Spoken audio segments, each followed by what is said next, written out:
at that. And like immediately, magic. like a magician, I have my head turned. I turn back, and the rabbit is out of the hat. Or the rabbit is out of the moose. I don't know, something. There's probably something. The goose rabbit. The beaver We call is them gone, hares so. up here. Yeah. So we had an exciting weekend this weekend. A lot of stuff going on. Yeah, Matt, what have you been up to, Matt? Yeah. Myself, I was away this weekend visiting family, actually. So I wanted to have a bit of an opportunity to jump on to commentate for Alex and Jeremy, but alas, I was not able to do that. But tonight's Monday, today's Monday here. So Monday night is always games night for me. So I'll be playing some games with the new rules. So is this the night where you lose to Michael Geld again? Oh, yeah. No wonder that made it out. Geldy, seriously. Yeah. Poor shame. No, he's playing someone else tonight. Now that he's beaten me, he's the word is that he's going to duck ever playing me again. Now, do you go guys out with a 1-0 record? Yeah. He retired Crozier champion. Do you guys play at like a game store, a clubhouse, or when you say you're going for your meetup game, what does that look like? No. So we play. So there's no stores here that stock kings. I'd say morning to Geldy, but no one wants to give him attention. So we've got a just mate with a big gaming shed. So I think Tony, who's been on here before when it was just me and him, when all you guys abandoned me, we go to his shed and there's room for about 4 tables. That's awesome. Nice. What are you going to be using tonight? Don't know. It'll be one of the men factions, I think. Mm-hmm. Yeah. Well, I would say that the new Imperial Dwarf formation is pretty good. I will tell you. Yeah, I ran that last week. Hotly debated this weekend. Hotly debated why? Oh, you don't think it's good? Well, Rashad really likes it, and Kyle Timberlake, who's played infantry dwarves, he's like your poor men's Kevin Von Felt. Because Kyle Timberlake was playing free dwarves or infantry dwarves back when only Kevin, like no one was playing infantry dwarves. Kyle thinks it's a trap, but Rashad really likes it, so they played UB a bunch of times this weekend. Well, legitimately, it ran through my ogre list. Like, yeah, I think it's good. I think it's Yeah, it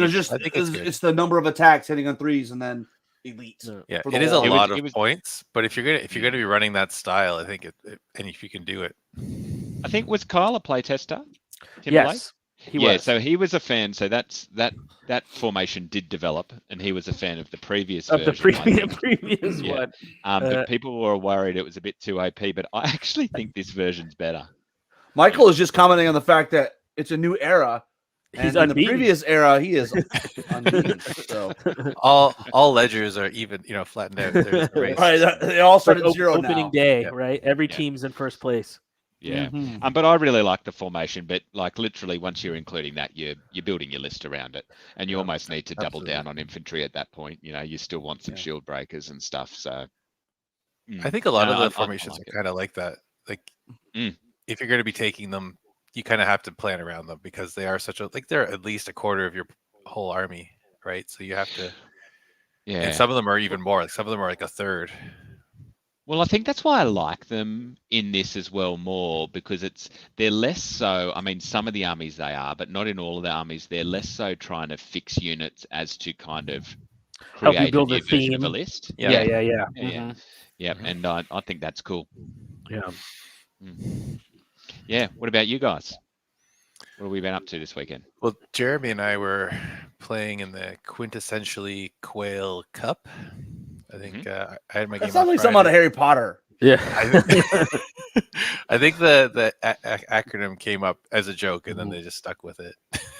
Yeah. So I had my game on Friday. Jeremy's was on Saturday. I always like how Jeremy's always like this on the camera. Yeah, he's hiding. It's just how my table. It's just how my table works. Where my computer is. Is it the camera that's built into your monitor? Yes, this is just the computer or the camera in my laptop. Yeah. Well, awesome. How'd the games go, you guys? I mean, you guys played some games. How'd they go? Yeah, I played Keith Randall. My game was a bit of an emotional roller coaster. There is some very dramatic dice rolls. He had some poor shooting early, I had some poor play in general, which Brenton and Elliot were kind enough to point out in detail during the cast. I've heard. There are people listening to in their cars on the way to the tournament this weekend. Yeah, I got a couple of messages saying that the commentators were a little I don't want to say aggressive, but maybe a bit more.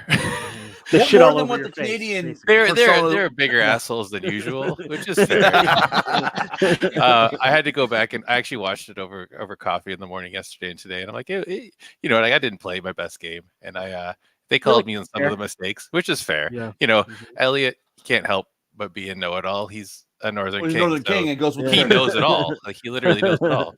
And then Brenton, you know, I've just come to accept that he expresses affection by being as mean as possible to me. So oh yeah, I can give you a whole tome of that, my friend. Being one of his buddies. Jonathan Quayle did his best to try and defend me and my decisions, which defend your honor. But they just went right over top of him. It was, but it's actually funny to go back and watch those games sometimes if you can like bring your ego in check, keep it in check. They're pretty good learning experiences. They are. Like it was my first game with Riftforge Orcs. It's my first game against elves in a long time. Like I haven't played against my regular gaming buddy John played elves in second. But he kind of dropped them in third, so it's just like a style of play that I haven't had to deal with for like 2 or 3 years. So it was a bit of a wake up call game. Different style of army that I was playing, different style of opponent that I'm used to lately. So but it was fun. Keith is a great opponent. We were just laughing at the dice at the end of the game. It just went back and forth, and the dice didn't want me to win. So yeah, what I found interesting about his list is that he didn't really double down on new shooting. No, it was still like triple archmage, but with the addition of a little bit more shooting in form of archers. And yeah, he added archer regiments and he took a Gladestalker regiment. So he's like, and he's still stuck with his double Dracons. And I think instead of a dragon, he took double Dracon lords, one with hex.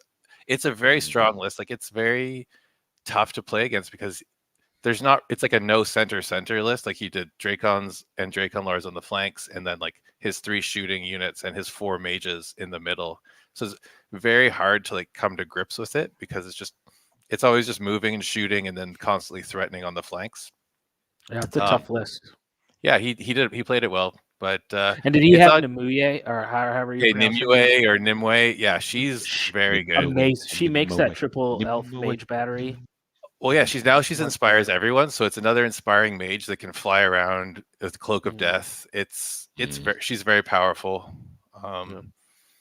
It's going to be I think the rise of 24-inch shooting or the return of it will really change how you have to like approach list building, or you're going to have to come up with strategies again.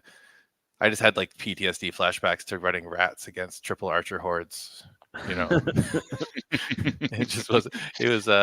It's not quite that bad, but dealing with that much mobile lightning bolt is tricky to deal with. I almost got it I would have won turn 6, but or tied. Turn 7 was not kind. Well, the last 3 turns were not kind to me. And Jeremy, you played Ed Herzig, right? The professor. Yeah, so Ed, super nice guy. I think a lot of this tournament was to show, like, let's get some players, and have them use the new rules, and you'll see amazing tactical games with the new stuff, and the players are going to remember all the new rules, and it's going to look super. No, none of that happened. Both Ed and I were playing I played Base Aliens Trademark for forever, right? But I was playing like Sisterhood Panther Chariot Hordes that I couldn't even find on UB. There was none made because no one plays them. So I'm having to so I forgot Vicious. I feel like a movement. The game tactically was a sound game, but I forgot Vicious. Ed thought his rifle hordes had 25 attacks and not 20 attacks. We forgot Shattering a couple times. So it was a blast. I mean, Ed is a gentleman. It was a fantastic, like in the moment of playing the game. But I went back and watched it, and it was just like I had one thing where I pivoted into a forest, so his slayers could see me when I could have just not moved, and they wouldn't see me, and I would have been. I mean, just like stupid mistake after stupid mistake after stupid mistake. And I think it just happens sometimes, right? When you're playing new stuff and you're playing new stuff and you're getting streamed and you're like, you don't want to look like an idiot, you know? So, but I ended up winning my game, but it was close. I had like 3 units left at the end of the game, and 2 were like Gur Panthers. So it was bloody. Yeah, you just got to get used to looking like an idiot all the time, like me, mate. And it's no worries. But I can see some stuff. You can only go up from where you are, right? Yes, exactly. Yeah, I could see some stuff I changed in the list. I think there's somewhere in the new Basileia, there's an alpha speed list that's really good. Yeah, I would suggest talking with Jonathan Quayle because we've shared a few thoughts. Yeah, I think like I took hordes of regiments. They are hordes of chariots. They should be regiments. I think the Urhilohi is probably a better way to deliver dread in the angelic buff. So so mine is sort of very much the first take on what might a list like this look like. So immediately in that first game, I've seen a bunch of stuff that I would change. Like if I could change it right now, I would change it. But yeah, I did like a bit of a skew list for my army. Like it was the 4th Underseers with the special character, so I could redeploy. It's a bit of a gimmick, but I think there's something. I don't know if we'd want to lean in that hard with it, but I think there's something to it just for some counterplay because they're very useful units. Like they have Pathfinder, lots of attacks. And they're great. Spell ward and defense 5, so they're pretty durable for what they are. I think they're definitely. I think I'll definitely fit 2 hordes in my list going forward. Yeah, I think the shenanigans side against good players isn't really going to catch many people out, right? Yeah, it doesn't. So Keith doesn't care. You don't take it for the shenanigans. I think, like you say, that thinking of them in that way is a little bit of a trap. You've kind of just got to go, this is what this unit does. If my opponent makes an obvious error or I've made an obvious error in deployment, I can change it. But otherwise it's mostly just use them as the unit they are. Yeah, because I think Bodler, the special character, he's actually good on his own without the special rule, like defense 6, fearless, inspiring. Yeah. Like he's like, they're all good units. I think he's scaling back, taking a horde or 2 out and adding a little bit more support into the list would go a long way. Yeah, during development there was a fair bit of chat over def 6 for him. I think he's okay. I think because he's only speed 6, I think he's okay. I don't think he's too bent. And he's only dash 15. Like that's still achievable. You do like 4 or 5 wounds to him and he's in danger. Yeah. Well, we have a question from Michael, and I'll be honest with you. Like that's all I thought all weekend was I need Veil of Shadows as I'm taking off my models. Definitely going to be an upgrade in an army that if you're going to see shooting, I don't know why you wouldn't take the upgrade. Yeah, I think we'll Veil and Hex. Yeah, it depends on the type of shooting you're seeing. If it's still lightning bolt, there's not much value in it. Right. But I will definitely see it more. I mean, that's why I think the new Twilightkin Living Legend is so good and is in every single list. She gives a stealthy aura, and it's one of those things that, like, I agree with you, Matt. I think it's still somewhat local meta dependent. But if I'm going to a tournament, that stealthy is probably a tech choice that I'm going to try to fit in, just because I know even if a couple games that doesn't do anything over the 5 or 6 games of the tournament, it's going to save me. So it's probably worth buying it, even though a couple games it may not be usable. But yeah, I think that's the thing. Like when you take something like Veil or Hex, you're like at a 5-game tournament, you're probably going to use it. It's going to be important 2 or 3 games. That's what you're hoping. Which could be the difference between a winning record or a losing record or whatever. On a Friday night or a 1-day tournament, it's like it's into the Southeast. Well, yeah, might help you in 4 games. Let's be honest. Yeah, exactly. Speaking of the Southeast, Rob, I heard. So you got some hardware this weekend. You got some hardware. I did. I went to. Well, before we get there, we're going to talk about the Forge GT, and we're going to bring on the TO, Mr. Nathan Clevenger. Let me bring Nathan in. Nathan, welcome to the stream. Hi guys, can you hear me? Okay. Hey, wait, it's not Nathan. That's Jesus Christ. I'm still sporting my Corona hairdo and beard, right? One of the lost Allman brothers. Your COVID chic look. Hey, it's a good day when you've had a successful GT pull off, and when you go pick up pizza afterwards, the pizza guy's like, "Man, that's a rockin' beard, dude. I really like that." The post tournament dinner is always the best dinner. Yeah, absolutely. Well, we're going to talk about Forge GT. Nathan, give us a little history on it. I mean, I'll say this is a GT that you've been running for a few years. in Birmingham, but give us the download. Where did the idea come from, and how long has it been going? Well, this is it's either our 4th or 5th year running this one. I know. I want to say it's our 4th year. Well, maybe 5th. We started in 2017, if I remember correctly. We started 2018, 2019, 2020. And this is our 4th year. This year we were back at the 4 Points by Sheraton. It's a hotel just south of Birmingham. Last year we did it at our local game store because, everybody knows Corona, right? So, but the idea just kind of came up. Birmingham, Alabama is a pretty central location in the southeastern region. Lots of, most cities are about 3 hours away from us for a lot of the major player bases. Easy interstate access in pretty much every direction. So it was like pretty central location, pretty easy for everybody to get to. And, everybody else is running GTs, and our local club, the Sons of Vulcan, just kind of felt, hey, it's our turn. We should run one also. So that's where Forge and all that comes from. Sons of Vulcan is not a Star Trek joke. The city, Birmingham, actually has a giant cast iron statue, largest cast iron statue in the world, of Vulcan, the Roman god of the forge. Because of Birmingham is one of 2 places in the world where you can get coal ash, limestone, and iron all within a very close radius to make steel. So that's where it came from. So Roman god of the forge, Sons of Vulcan. That's how the whole thing came off. So our GT is usually pretty straightforward. We don't do a lot of special rules. We don't do special characters, stuff like that. It's just, hey, come, let's have a good time just playing some straight up Kings of War.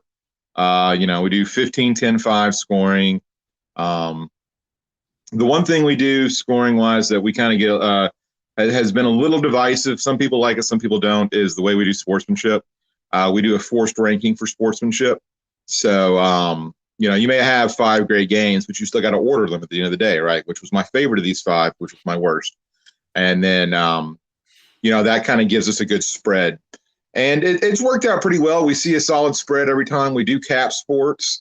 So paint and sports both cap at 20. And so that's kind of there to say, hey, you need to put the effort in both of those areas and, show up with a well-painted army, show up with the accoutrements, display board and all that, and you'll get your max points. And then if you really want to go over the top and compete for best painted, you can absolutely do that and really show out because, our top 3 prizes are always best overall, best paint, best sports. And we kind of rotate around who gets to pick of the prize support every year, first go. So that's really it. It's just, like I said, we try to be laid back. We're not part of a convention. We're our own thing. We're the only guys in the room. Everybody knows everybody. It's really chill, really relaxed. We start kind of later on Saturday so that people who don't want to spend the night Friday night, they just drive in Saturday morning. And, it's just a really calm, laid back event. Haven't had any problems at it, knock on wood, so far. So, it's been a good time. So, can I ask you a question, Nate? Were you Sure. really surprised at how crap Rob Rod's this weekend? Well, it was partly his fault. I had to play him in the first round. I'm like, oh, the ringer. Oh wait, not a ringer. Yeah, no. No, so yeah, I don't. There's no ringers at this event, right? As another Blue City Brawler found out the first year when I ran the event, I had to step in and play in day 2 as the ringer, and that round 4 game, I accidentally tabled a Blue City Brawler playing as the ringer. And so he still gives me grief about it every time we talk about it. But so, I had my Empire Desk, my tournament Empire Desk list there. I was like, yeah, sure, I'm going to play this as the ringer. And yeah, it happened. So Rob was not. Rob's list is going to get better. I like. He's got a fun list. It's going to get better, though. I think it's going to get better in Classic Kings 22. I can't get any worse. Yeah. Hey, you beat the crap out of Jackson, but that was okay. Oh yeah, for sure. Well, why don't we? I guess maybe we can do is we can cut away to we can talk about the winners, and then maybe we can talk about some of the games that I'll talk about some of my games, maybe because you played in the event, some of your highlights, and we'll let some of these guys ask some questions. So let me share my screen, and I'll post the. All right. So hopefully everybody is seeing. So these are the standings that were posted on the the SEC Kings Award region for U.S. Masters, so basically the Masters group for the Southeast region. So obviously Keith Randall, everybody, I think most people know Keith won the events. And then Bryce Clark came in second, and Kevin Drury came in third. And then Michelle Jones, let's talk about that Army. She painted. Talk about this Army, because I'm like, it was insane. Yeah, so this Army was 8 regiments of Glade Stalkers, and it was 2 Arch Rates, 3 Master Hunters, and 2 Mages. And the list itself, this is a list that's built for Clash of Kings 22 or 21, 22, whatever we're calling this next version, right? In the current second edition with Cock 21, it wasn't as good, but she's really gonna put the hurt on people here coming up. But the Army itself is absolutely gorgeous, and every single regiment has like 8 to 15 blue LEDs. It's an owl themed Army. So all the models are 3D printed items that her husband found and 3D printed up. And they all have an owl theme. Every single one. There's owl samurai in there for like the master hunters and stuff. It is an absolutely gorgeous model. Michelle is a strong painter to begin with, but the amount of conversion work and the amount of stuff they did in there was really something. It's a really, really beautiful Army. I'm wondering if we captured a picture of the Army. I'm sure that picture online. I can't. Yeah, I'm trying to one find of my other. Yeah, in one of my other posts, there's some pictures in there of it. So, okay. Oh yeah, so you can see the Army here. Yeah, and the whole thing's just lit up blue, and I mean, it's a really gorgeous Army, and with the bumps they're getting in, this new class. Yeah, there's a close up of one of the regiments right there. So, and to make everybody feel worse about how they're currently painting, she's like, yeah, I knocked that out in a week. So after her husband had it printed and painted. So well, they both painted armies in a week, right? Like the two of them both painted an army. They painted 2 2,200 point armies in a week. So there is hope for you yet, Alex. I molded 10 saddles this week. Yeah. So Michelle and JJ had some cool armies, but Michelle's was just over the top. Yeah.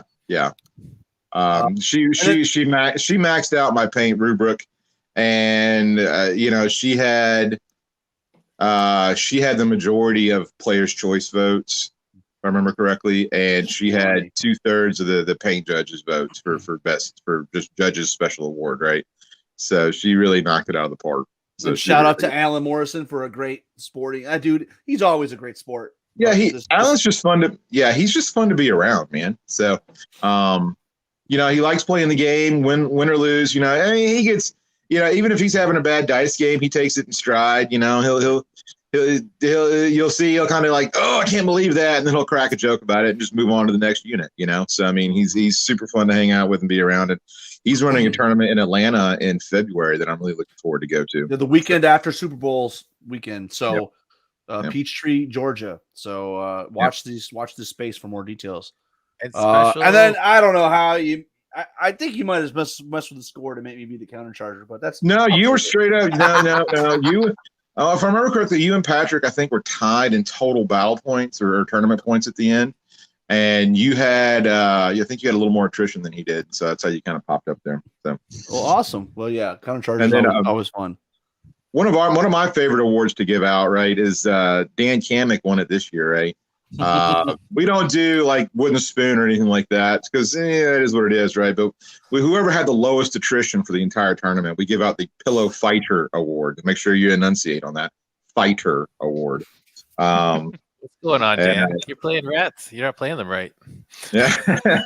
Well, I don't know if he was playing them or if they were playing him, but because I think he finished 1 win, 3 losses, and a draw. I think something like that. Yeah. Yeah.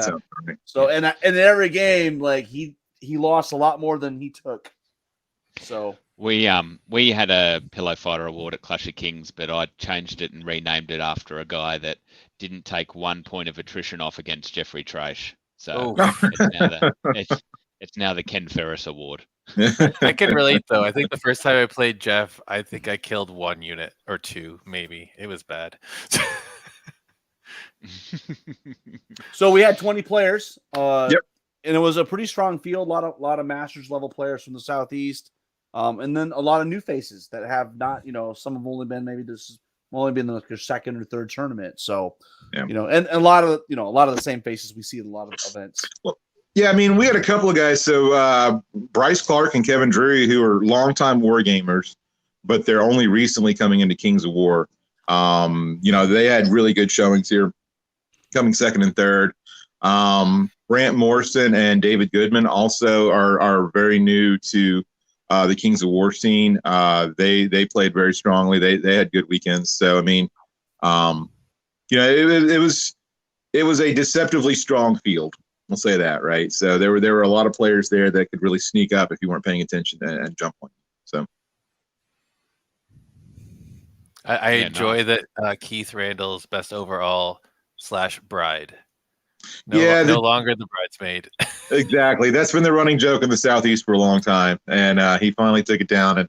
And we had somebody queued up with the Wedding March theme song, and Devlin walked him down the aisle, Devlin Smith, to accept his best overall award. So I wonder if the only reason why he won is because Tim Smith wasn't there. Yeah, I mean, is it a coincidence? I don't know. Tim Smith can play the spoiler pretty easily, man. He, he's America's champion, as we like to say it. So. Exactly. And he's strong. I mean, let's talk about some of the lists you saw there. I mean, there was a lot of different armies being played. Some shooting ones, some combat ones. Well, I'll say this. We made the joke a couple weeks ago, just kind of to help people, not prepare for this, right? Jeff O'Neill has terrorized the Southeast with his goblin shooting list for quite some time now. And he's been. I play Night Stalkers in my main army now. Mainly, I started that as a response to Jeff's shooting list, and he went to a almost full hand-to-hand troll army out of goblins, and he's been kicking my teeth in with that the last couple weeks. So it seems like I put a post on Facebook saying, "Hey, just as an FYI, guys, Jeff isn't bringing his shooting goblins." Just kind of to get that out there. And the shooting meta decided, all right, if Jeff's not going to play it, we are going to play it. So a lot of shooting out there. So let's go ahead and shame a few people. Who had the most shooting? I mean, I'm not going to shame them because, I mean, it's a valid army build, right? It's in the rules. It's out there. I'm never going to shame that. I know some people dislike it, but, it's just part of the game, right? If you don't like that aspect of the game, well, then don't be a competitive. Bring your aura. Doesn't SE stand for shooting everywhere? So. Yeah, so I think so.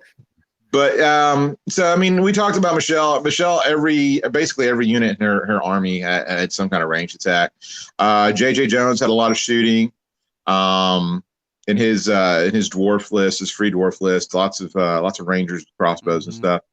Let me think here. Keith Randall. That shooting is an auto win, though, right? No, it's absolutely not. Now, Keith Randall has a significant amount of shooting. He pushed the ally cheese button and brings in 2 regiments of Naiad Heart Piercers and a unicorn with lightning bolt, right? So I mean, he's got a significant amount because he's got the 2 regiments of Heart Piercers, a regiment of Glade Stalkers himself, and then the 3 tooled up lightning bolt elf mages that come with all the goodies, right?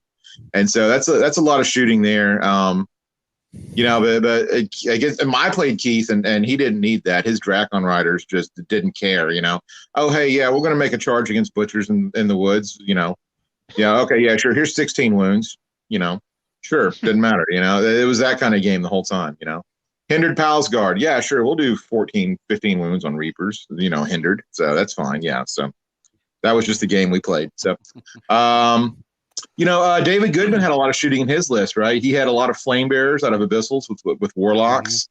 Devlin had a significant amount of shooting. He had 2 hordes of enslaved guardian archers, and I think he had the soul snare in that list as well, because you have to take the soul snare as EOD. That's just like when you build the army list an easy army, and it just auto adds it for you. I think who else. Chris Bowen, he had abyssals with a couple regiments of flame bearers and a bunch of warlocks. Yeah, flame bearers, the 18-inch shooting that's Pierce 1 and steady aim and stuff like that seems a lot seems to be making a bigger splash than I thought it would, right? But I think that's a good thing. It's working well. As a Night Stalker player, I still wonder why our Spectres are so terrible compared to all the other. They didn't get any help in Clash of Kings, which is surprising. Like they are still garbage.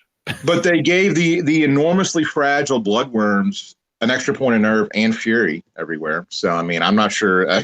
It's like, okay, guys. I mean, the shooting one. Do you think maybe, like, I actually don't know because I can't remember this being discussed in playtesting, but maybe the combo with lightning and the Mind Screechers might have been too much?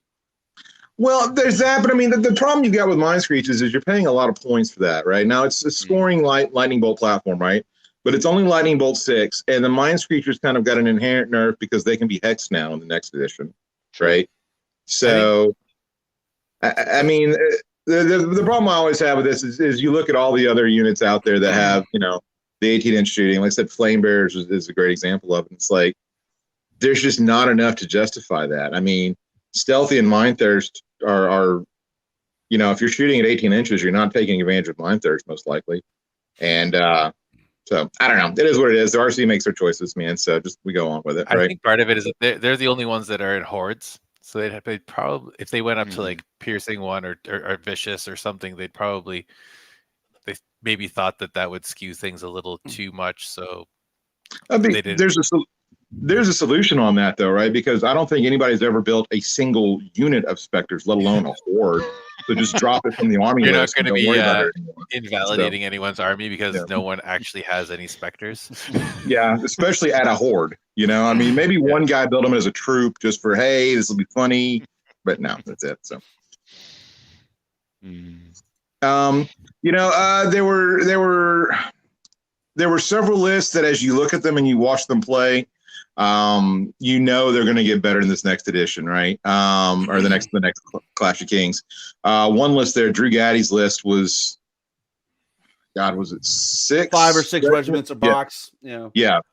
And 2 regiments of Rangers and a couple of Kings on Large Beast and then a Brock Lord, right? And it's like, oh, hey, this is all out of free dwarves anyways, right? So, yeah, sure, let's find the 100 points and make all of that Pathfinder now. I mean, or however much it costs. It's like this is just going to get better. Michelle's Sylvankin list is just going to get better. Keith's list that he won with, I don't know. I don't know that it gets natively better. He's probably going to have to retool it to take more advantage of Blade Stalkers or something like that. I don't know.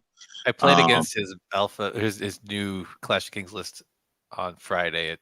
It's good because Dimway, the special character, gets added in instead of the unicorn. Mm-hmm. Yeah. Other lists, like I'm not sure how salamanders are going to sort out with this. Salamander, Kevin Drury's been playing as salamanders for not quite a year now, and he does very well with them. He does even better against you with them when you forget that the fire drakes are nimble. And so that happened to me the last time. It sounds like somebody had a game this weekend. Yeah, that was that happened to me with him at Axe Grinder in Chattanooga, and I remember that from now on. So that made things a lot more complicated. Jeff's list, not the list he took this weekend, right? The troll heavy list that Jeff took, which was 6 hordes of trolls, 4 regiments of goblin rabble, Magwan Jews, Cuzlo, a blast cart, and a couple of troll bruisers. And then a goblin king with the headstrong aura, right? And the way he's played it against me for so long is he uses the goblin regiments as chaff. And 12-14 defense 4 chaff is not an easy thing for a lot of armies to deal with. And I haven't been able to figure out a good way to deal with it. I think in the last, we were about 50-50 most of the time, but in the last 15 games I played with him, I've probably only won twice, which has been, it's been kind of tough. But I don't think we'll see that again from him, especially after Keith, after his game with Keith, he's going to go back to his shooting. You can know, only his let Keith list, win once, and then he's going to come back. yeah. Well, I said that to Keith. I'm like, Keith, you're not getting the concept here, right? It's okay to beat Jeff, but you can't beat him like this, right? You got to just barely simply got to win. So, no, but Jeff's Goblin shooting list is you know, it's probably gotten better in general, right? You know, he was running 3 wingets, and so the change to that, he will likely just go with the hand-to-hand version of the wingets instead of the shooting version, because that kind of takes some of the decision-making off of them, right? And the Whereas, nerve on those, like that, the 13-15 nerve is like, that's the killer on those. yeah, exactly. Especially, and it was really, really bad when they were the shooting ones with ignores cover and everything else, so they could just sit behind a goblin rabble horde and just throw grenades over the top, and good luck with that, right? You know, now it's taken some of that decision making off of him, because if he just runs the hand-to-hand version, well, that's fine. You know, he can choose to sit it back and wait to score with it, or he can commit it to somewhere else if he needs to. And he doesn't have to decide, am I doing this? Do I have to try to take advantage of Eye in the Sky or whatever else? So, I think he's got some changes in mind for that version of his list. You know, Bryce's Forces of Nature list that he came in second with was a real strong list. You know, it was a tree herder, it was a wilt father, a couple of beasts of nature, and you know, a bunch of hordes of different types of elementals and stuff. And he pilots it very well. He drives that list really strongly. I don't know that it really gains a lot in Clash of Kings 22, but I don't know that he really needs it to either. He's very he's a long-time herd player. He's been doing a lot with a little for a long time, and I think with the nature list, it had more tools than he had in the past. And I think, you know, who knows with the Stampede thing coming, but you know, maybe he'll go back to herd. A lot of the greater elementals are better, and then there's like the formation and Glade Walker druids are better. So yeah. You know, some of the other trying to think through some of the other lists I saw.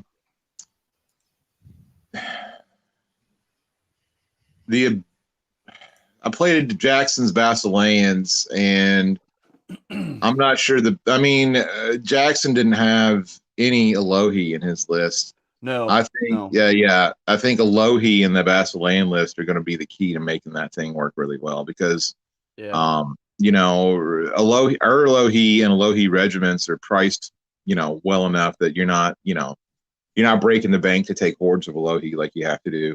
And throwing those in with, you know, Paladin Knight regiments and giving them a lead is going to be a big deal. You know, I think that's going to be a really, really good rule for them. Question: I'm assuming you beat Jackson. Yeah, so that was a bit of a match that's been waiting since a joke he pulled on me at the Dallas Masters this year. So I've kind of been waiting for this and to have the opportunity to play him. And after Keith stomped my face in round 2, I was at 17 points. Because Rob, you and I played the first round, and I was like a 16-4 or something like that for me. And then I got 1 point off of Keith, right? So it was a 19-1 win for Keith there. And so the way it shook out was Jackson and I'm trying to remember if it was Chris Bowen maybe, or somebody else were tied at 19, and then I was at 17, and I was going to have to play you again, Rob, but because but because I couldn't play you again, the way I do it is, you know, I swap the player who's having to play up swaps up to the highest possible, and so that put me against Jackson, I think, based on attrition. And so I played him, and then he missed a charge that my Shadowhounds could take onto the flank of his Night Horde, and picking up that Night Horde on turn 2 was a big deal. So I will credit the kid. He has an ability to throw dice and get lucky when he's getting his face stomped in. You know, So I think the world needs to hear about this prank. Oh yeah. So not necessarily a prank. This is the Friday before Masters, and I'm coming off the hotel. I've come back down from my hotel room, and I'm walking towards the lobby, and I see Jackson hopping down the hallway on one foot, just soaking wet. I'm like, what's going on, man? And he's like, I was in the pool and I scraped my foot on the bottom of the pool and there's like skin hanging off and it stings. And I'm like, man, do you need a Band-Aid or something? Are you all right? He's like, I'm a man. I don't need no Band-Aid. He's like 13, okay? And so I'm like, dude, I'm 41. I get a hangnail and I want a Band-Aid. And he's like, you're only 41? I thought you were a lot older than that. I'm like, you little. So it's been a day coming for this, and I haven't grudge matched him over that, because I'm not going to do that. But when when I saw, oh, hey, this is who I'm going to have to play. Well, all right, I'll take advantage of that. So well, it sounds like you don't need to grudge him to kick his teeth in. So yeah. So we're done with that now. So and it's then funny. I got to play him in the last round, and my grudge against him was he legitimately at the tournament we held, he legitimately pounded my shit in. Like, he had this orc list that someone made him, and it just like went forward and deleted every single thing. Ogres, they weren't siege breakers. Let's be honest. So maybe it's his fault that I'm taking all siege breakers now. But like, he literally like turned 4. I had like very little left. It was chariots and fight wagons and hordes. It was just like boom, and he just lose. So it was good to get a chance to knock him down a peg in game 5. Cool. Have we got anything else to report from the Forge? I think there was. We also had there was another tournament on this weekend. Yeah, there was one. We have the Harvest of Souls. Let me pull that up here. You're on mute, Alex. I've got it. That's how Canadians talk on the internet. Yeah, they leave themselves on mute and just keep talking. I'm just trying to be polite. No, Javanos ran this one up in Connecticut this weekend. So to no one's surprise, Corey Reynolds took it out again. I mean, that's the Northeast version of Jeff O'Neill, right? Like, yeah. What do you expect? Yeah. I think Keith Conroy and he were like tied going in. I think they tied in their game at the end. So, or in round 4. Corey was able to push it up. Interesting. But I mean, look at that overall score. I mean, he's 8 points ahead of number 2. Yeah. Like, it's like. Yeah. Well, his new army, he's been painting he's got the I think he's working on the Dragon Empire plus like a whole bunch of other stuff. He's been working on that since the beginning of the pandemic. I think he and I were talking about it at Best of the Rest Masters in 2020, and it looks amazing. So he's coming out with big paint scores and big battle scores now. So, but the Orktown guys, K2 got 3rd, and then I think Doug Blake got best sports, and then the Great Khan got highest attrition, and then Pat O'Neill got best painted. So that's pretty cool. A lot of the guys that we've seen on the circuit, back at it. So, and a lot of heavy hitters there. Look like 24 is a great turnout too. Because I know they're probably under a little bit more restrictions than other parts of the country, maybe. Yeah, I think the border just opened up for us to go down. So Jay Rosado drove down from New Brunswick, and so hopefully in the new year, with the restrictions potentially lightening even more, we can get some more cross-border tournaments going. Yeah. And we've got a question here. It's a good question. It's worth, and probably while there's someone other than us as well with Nate on. Yeah. Do you all think Mantic can overtake GW? Some of Mantic's fantasy releases really seem to lack some fantasy punch with their I'm assuming halflings and storm orcs. What say you? I mean, I think the answer is. I mean, the first question is no. They're not going to overtake GW, right? Ever, like somebody pointed out that there's more people working in Warhammer World's front office, like retail space, than all at Mantic. So no, they're not. I mean, you're talking about. It's not apples and apples. No, yeah, they're not going to orders of magnitude. Yeah, I mean, it's like comparing Hasbro to like some boutique board game company, right? Like you're talking 100 fold. Ooh, Nate's gone. Oh, Nate left. Okay. Okay. So, why don't you start? The second part was about Mantic's releases seem to lack fantasy punch. I guess what he's saying is it maybe looks more historical or something. I mean, I don't know. Yeah, I mean, I'm not quite sure about what they mean there. I mean, maybe they can clear it up if they're still watching. Um, I don't. I'm quite happy with their releases. Yeah. I mean, I think Halflings is something that GW hasn't done really. You know, they've done short dwarves, but not halflings. Yeah, like a full And halfling army has never even yeah, been a thing in GW. yeah, and Storm Orcs, like I think is completely different again. Like, if anything, it's more akin to World of Warcraft than I think we might have discussed this last week than anything else. Like a lot of people, just because of the lightning reference, were tagging them with the Stormcast Orcs, but the fluff is not really like that at all. Like they're not made by a god or anything. I think they're completely different, and we're seeing this effort of Mantic to go down their own IP path, which I think is to be commended. Yeah, I think I actually, I know they do have maybe an aesthetic overture to World of Warcraft.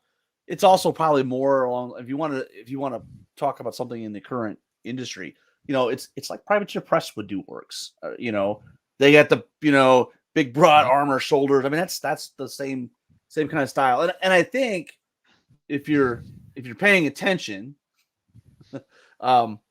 there's a lot of GW stuff that has that same over the top aesthetic, right? And it's not for me. I prefer more natural looking models, but I can also realize that you need to have a mix because there's going to be people that really want those, War Machine looking guys or the World of Warcraft looking guys, or I think Mantic has really kind of settled into their aesthetic in the last few years. Like it has like that slightly cartoony but not too over the top look to it, and it's just I think they've been pretty consistent with that, especially like the halflings and the new rats and goblins and stuff. Yeah, and what I enjoy is that in the main they're doing better at matching rules and models to the fluff. I mean, there's no doubt, yes, it might be a little bit over the top for some or anything with the Rift Orcs, but it fits with what they're written up as, So of these absolutely kick your teeth in even more so than normal orcs, Orcs organized orcs, that harnessed the power of the Rift, I think it's great. And just as GW has tried to go away from strict fantasy tropes, then I think Mantic do it somewhat, but they're still paying enough homage and to those fantasy tropes. Yeah, and I think to a lot of it's like both halflings and Riftforge orcs they're a little different. I've had the book for a few weeks now, and it's like I don't think either one is over the top powerful either. Like they're just different and interesting. Like they're not game breaking. They're not like the new hotness that's going to take over everything. They're just like they're good armies that can be used, and they're a little weird. Yeah, and that's a completely different model to GW, right? It's not this, let's write you a new book in 2 months and bring out something else OP. Like there was a lot of back and forth over these new armies. There was a lot of effort. Like, yes, they have to be good and promote model sales, but they can't break. They got to be balanced too. Yeah, and yes, they might feel like they break the game at the start. I'm sure people will win with halflings and Rift Orcs, but only until people get the hang of them. It's not because they're OP, It's people just need to get the hang of playing against them. I actually didn't mean to say the H in homage when I the H. Yeah. Oh God bless Paige. It's funny. It's funny though because I was actually having a conversation with our local AOS community leader, and he plays Kings of War, and we've had him on the show. He's the Lizardman player, that came on. Oh yeah. Salamander player came on, and so he brought up something that was interesting that I really didn't think about. But Warhammer back in the day, there was a distinct intent. There was an intentionality of when you're giving the background story to not fill in all the gaps and to leave open spaces in the sandbox for you to create your army. And but in AOS that's gone. They don't want you to do that anymore. They want you to be. You are confined to the IP, and it's intentional, right? It's an IP specific fantasy universe of I don't know. I'm not you can, give me the thumbs down. I don't know AOS very well, but from what he was saying, that doesn't exist anymore. You can't I'm gonna say that I have an army like it's all prescribed, spelled out. The thing is, even the kits are like that. Like there's all the plastic kits are just they fit together like a puzzle. Like there isn't that customizability that you used to have. Yeah, they're just taking the piss on my pronunciations. Yeah, that's funny. Yeah, so I mean, you're Australian. We think you're cute. It's okay. You and your language. I think we have Jason had a question, and we touched on the stealthy aura. I think it is, yes, it is something for shooting, but the reality is shooting got better, and that's not going to solve the problem. No. Like literally, we're going to continue to see the same heavy shooting builds that we saw before. That will, let me back up and say though, they're not unbeatable, right? You can beat them, but usually it's going to take a very skilled operator to beat them, right? Like I think we haven't. Sorry, go ahead. You go. No, you go, Alex. Yeah. I was gonna say the things I was just saying. I touched on this earlier. Like there are builds, like the intensity of shooting we haven't had to deal with for about 3 years or 2 years. Like now it's just got bumped back up, not quite to Clash of Kings 2019 levels, but like 80% that and like we haven't had to deal with 24-inch shooting en masse, effective 24-inch shooting beyond some lightning bolt for a long time. And like Nerdhammer comment section is great. If you're not watching the comment section on YouTube, you should. Sylvankin just won Nerdhammer with 5 regiments of Gladestalkers, and that army just gained 10 shots and a whole bunch of unit strength. So the people who are catching on to Gladestalkers and the Flame Bearers and Heart Piercers going into this, and now they're all better. Well, the Gladestalkers are all better now. So yeah, it is interesting. I kind of I definitely agree with you. I don't think we're going to see what we saw in version 2 before shooting was taken and knocked down. I think probably the existing shooting builds got a little bit better. I don't think we'll see all new shooting builds, and most of the improvement in shooting, at least it came in mostly Defense 3 units. I actually think, more than going back to Jason's question, I actually think, and it jumped out at me from your list, Alex, and Keith's, is we're going to see more Trickster Wand than we will Aura Spell, because I still think the best shooting is magic shooting. Yes, 100%. Yeah. I think I know with my Rordia list, with the lack of the boomstick going down to +2, I might drop it, so I might only have like Lightning Bolt 12 in the new list, or maybe 15 if I want to squeeze in another wizard. But it's still I'm always going to take at least Lightning Bolt 12. Like it's just a no-brainer. Well, let's take a few more questions. Let's start with this one. Okay, yeah. So he's talking about why develop and I think so he's talking about why create a sub an unessential subgroup of the orcs. And Luke's got a pretty good theory. Oops, sorry, mate. That's all right. Yep. Where it will not surprise me in the least bit if this becomes orcs down the road, like at some point, because as they try to develop their own version of their own orc story, why keep it generic orcs? Yeah, well, I think we talked about this last week. I can't remember, but yeah, about, there's 26 armies, and if they want to add at some point, right? Growing it, but also, to that point, I think it's a bit of a flawed question in that the existing orcs are pretty good sculpts, and I quite like them. So just add more. There's no need to improve those. No, I don't think there's not. It's not like the elf sculpts, right? It's not. Everyone doesn't complain about the orc sculpts. Yeah. I think the orcs are still one of their best lines. Yeah. And I mean, I'm a little bit unsure if they're saying upgrade normal models or add upgrade kits. Yeah, but there are upgrade kits coming. Right, so you'll be able to make the original orc army using these new plastics and resin spears and stuff, because the kit out of the box doesn't make the regular orc units. Yeah. Now Jason brings up one. It actually was a nerf. Some of the spells where if you already had the thing, it would add +3, right? Shroud of the Saint. Now only adds, even though you get heal 3, or you get +2 if you already have it. There's like Boomstick's another example of that. Yeah. I think that was awesome. That was a nice little tweak to just make it take the edge off a little bit. You know? Yeah. I think when it all flattens out, what we're actually going to see is probably not a big bias in any style of list that pops up, maybe more shooting than what we used to see. But in the end, we're going to get more variety.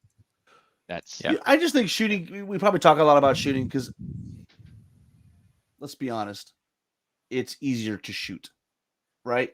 Than to take an infantry army where you have to so shooting armies, you got to be quick because if you have a lot of shooting, you got to know target selection. There's target priority.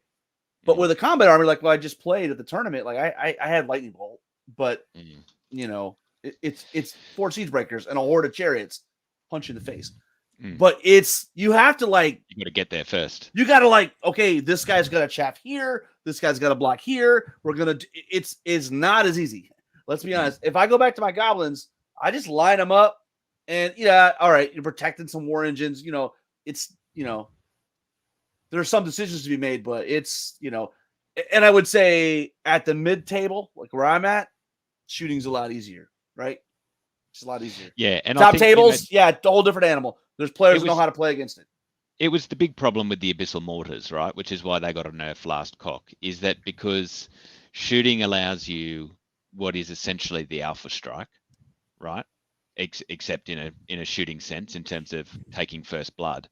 But you have the opportunity to make that big blood, right? And take off the combat, the big point units that someone has when you have a lot of shooting. And I think that can really turn a game early.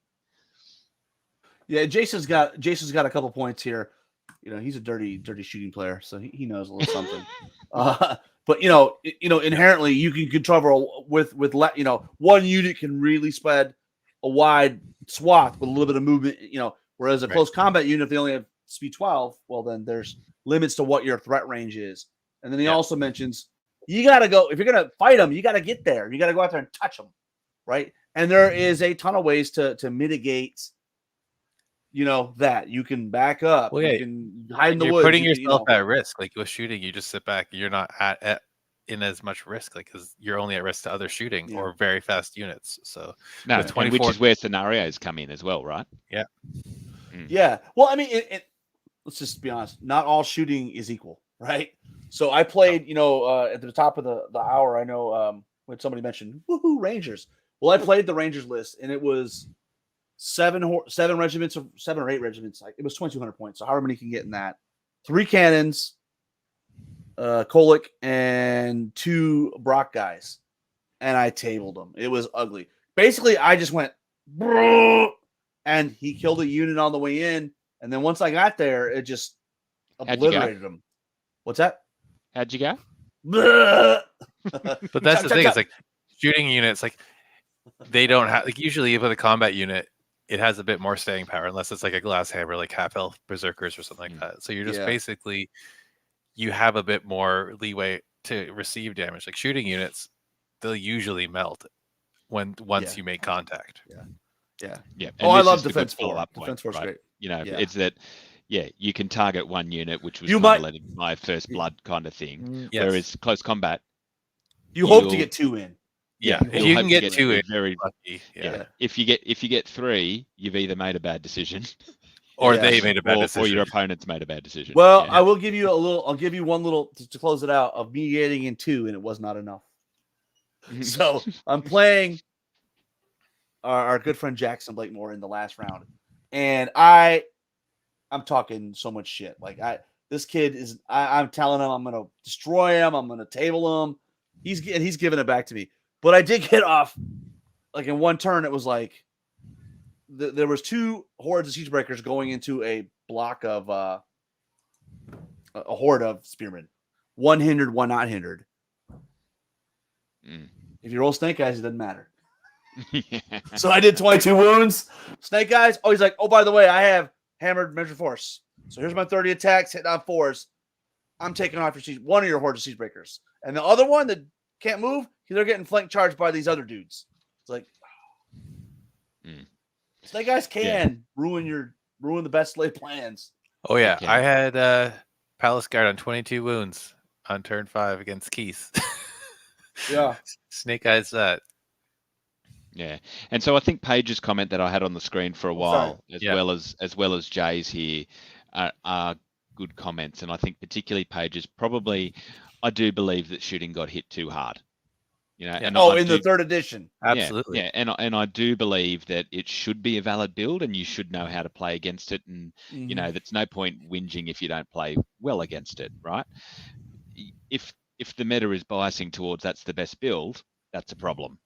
Right, but I do believe that it should be a valid build, but you should be able to build it and then play it really well. Have to play it really well for it to compete is kind of my view on shooting. Yeah. Like I don't think it should be an easy mode build. No, well nothing should be, right? Yeah, if people complain often against Jeff's list, and my counter is, okay, how many other players are dominating tournaments and stuff like with that same build? Like I tried the build. It's hard. It's yes, there's a lot of shooting, but you have a lot, especially on a clock. You've got to I'm doing this. You have to have a plan going in, and you better have it nailed down because you have no time because you have all those things you've got to do. It's not an easy thing. Where do you put your wingets? I mean, I would say, I took this list with Warlocks. And I really haven't had a lot of playing with Namagrak and 2 Warlocks. And it burned me in a few games. I'm like, where do they need to be? You need to, you got to get some experience. I guess this is a rule for any army, right? Like you need to get your reps in, because if you don't have your reps in, it's going to be bad news. Yeah. And so Jay followed up on that, and I think we had seen a type of build, right? And so I think people also need to remember with Clash of Kings, it's always been about not shifting to an army, but meta shifting, right? It's yes, fixing things, but there's always been this little bit of underlying intent that this is the way that they shake up the game, right? This is the way that we don't end up with exactly the same game for 5 years between editions, because they don't do an army book every 3 months. So, we've got to expect some change that people are just going to find different, right? And it might take them a while to adjust. Yeah. I think it's a better way to do it. Just kind of like a holistic, global adjustment. Well, it's healthier. I mean, everyone's playing with the same rules all the time, right? You're not playing catch up. Right. Yeah. I mean, let's be honest. I still have lots to explore in the book. There's probably lots of untapped potential there. But all my current armies just got a little better in different ways. Whether it's the ogres having regular, the warlocks having regular inspiring, it's huge. I mean, huge. Yeah. Well, the warlock problem is less now. Like you just have to worry about positioning for getting the max number of units. Like you have ogres will never have an inspiring problem again. Yeah. No. I think ogres are one of the most buffed armies. I think ogre players know that. I don't think everyone else knows that yet. But when the old Storm Council comes, it's going to be an ogre world this year. Well, I'm just saying, the ogre sergeant changes huge with steady aim and elite. Give him the crossbow, 5 attacks hitting on 5s, rerolling 1s with piercing 2. He's almost like a mini war engine walking around the table. You take 3 of them, and it's a shooter horde that's with elite. That could be in 3 different places. Yeah. But a movable shooter horde. Yeah, exactly. But it's funny. We look at Jefferson Jay's comment there, and that's the point. Like with an ogre list, shooting is never going to be the thing, right? I don't think, because the boomers, they only have the 12-inch range. The piercing hand 4s, they take cover, right? If you go with the real shooters, they have reload or pot shot. I guess it's pot shot now. But either way, hitting on 7s with 9 attacks, it's dumb. So it's like situational, nimble shooting in the ogre list, where you can take boomer sergeants or a regular sergeant with a crossbow. I think that's where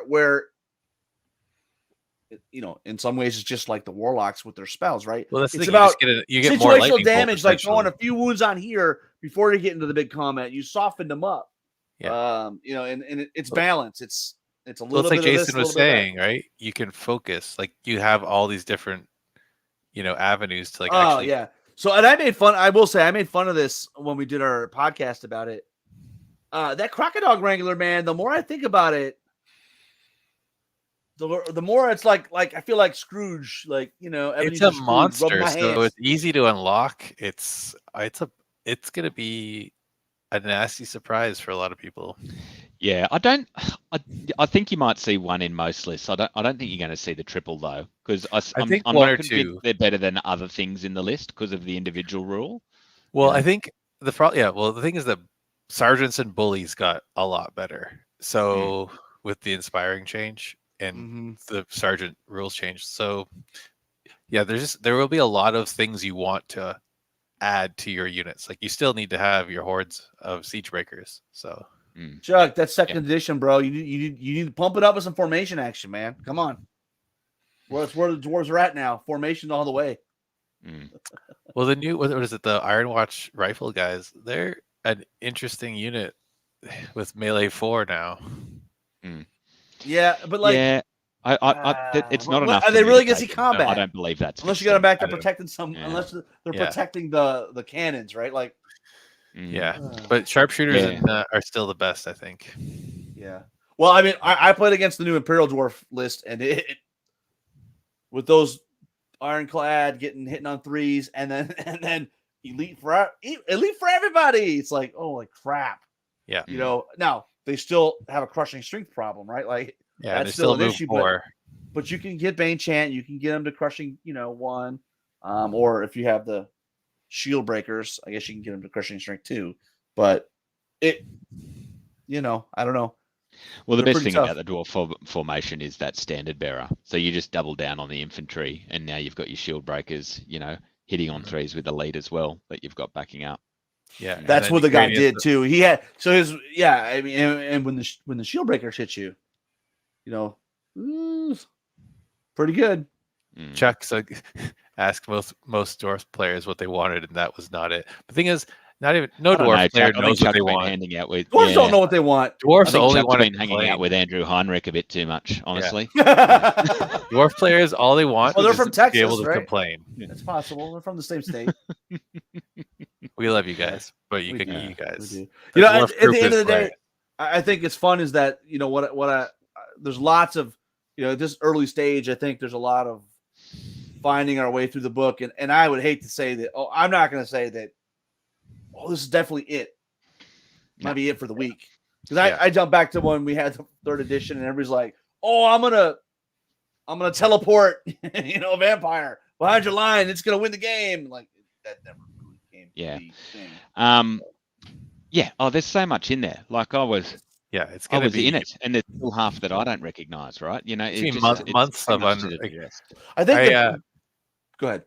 We did Keith Randall and Keith Conroy and I recorded a quick episode on Wednesday night that hopefully will come out in a couple of weeks about just like first takes on. You should just put it out Wednesday. They want to hear this, Alex. Yeah, I'm working on it. But we're going. Oh Matt, what's the over under on this? Is that 4 weeks?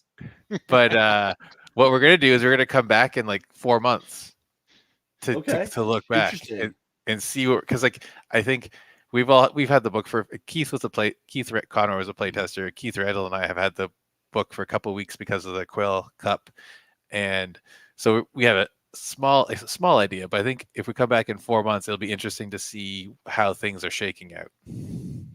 Yep. Yeah. Because it's gonna be completely different, guaranteed. Awesome, guys. It's been fun. Been fun. I know that we didn't get to all your questions. Unfortunately, we try to limit it to an hour. So, but I gotta get back to work. We're gonna do this again next week, and we'll have an opportunity to answer more of your questions. And feel free to tell us that we're wrong. I mean, it's totally fine. I think we'll be talking Clash of Kings changes probably for the next 6 weeks because we'll see tournaments starting to use it. Yeah. So I'm going to be running one on December 4th. We have a 3-day with using the new rules, so we'll see what happens there. I'm trying to convince some of the top guys to make it a friendly tournament, so it might not be fully optimized. We did lock down a day for Kings of Memphis. It's going to be next year, June 25th and 26th. We had to move it out of July because that's when the Masters fell. So if you're anywhere geographically near Memphis or want to fly in, we'd love to help. We'd love to host you. It'll be, well, I'll say it. It's the cheapest tournament in the planet because basically you put an entry fee in and you get it all back in Star Credit. So, Yep. I mean, Yeah. doesn't get any cheaper than that. I mean, I guess we're forcing you to have a new army, but other than that.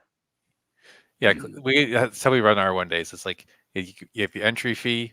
It all goes into prize support you get store credit for like the winners, and then you get free lunch. So yeah, nice. And Luke, this is something I found out today. Would discuss some. Yeah, 14-inch range on the flame belcher, which is great. And shattering because now, and so now you can be like, oh, ogres, I'm not in your charge arc or in charge range, and I can shoot you. Yeah. Yep.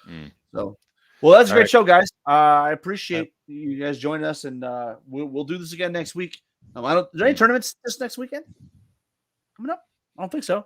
Don't think so. What's the next tournament for you? I've got first weekend of December. I've got Kings of Winter in Missouri, so I'll be there for that. December 4th, we're doing Clash of Claws. Is it like Krampus Claws or what? Yes, Krampus Claws. December 4th, because it's the night before. Well, you might have to explain to your Australian brother what Krampus It's the is. day before Krampus Nacht. I think they have like a kangaroo thing or something. I don't know. Kangaroo Krampus is something I would like to see. It's like I think that's a character in Tank Girl or something like that. Should write to Creature Caster. They'd probably do one. They Yeah. probably would. Yeah. A jackalope or something. Yeah. All right, guys. all right, Well, guys. thanks everybody. We appreciate Thanks. you Have a great joining night. us, and we'll see you next week. See ya.